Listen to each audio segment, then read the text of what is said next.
respect, large level. Anamshangazi nation media bata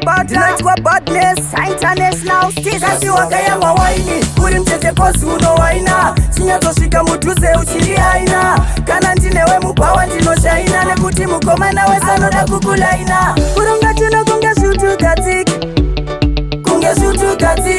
kurunga chuno kunge shutu katike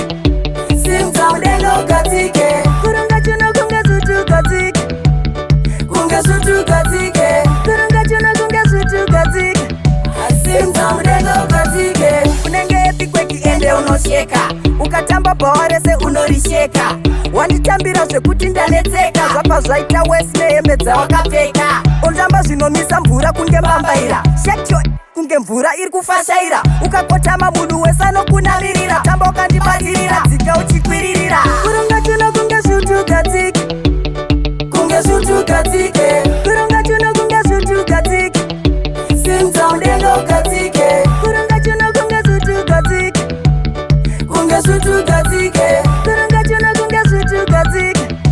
simta mdenga ukatike ende unogona kutambisa makakaka chimbotambisa riri 1 kuti kakaka makane mdenga achidzika sembokaka ndiwe type yananga ndichitakaka tingatingali wakapfeka tangali tingatingali tamba kunge Beverly tingatingali ndiwainire tali tingalingali so kurunga chuno kunge sutu katike kurunga chuno kunge sutu katike simta mdenga ukatike kurunga chuno kunge sutu katike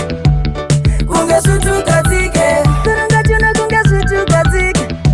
simta mdenga ukatike une magadziko makuru sheka mpunduru zunza mpunduru ukatamba panoridzwa meterwa nemururu tamba neni bhururu ende uri ndururu kuzoti akakutambisira wane mawambi murambi mwana uyu mawane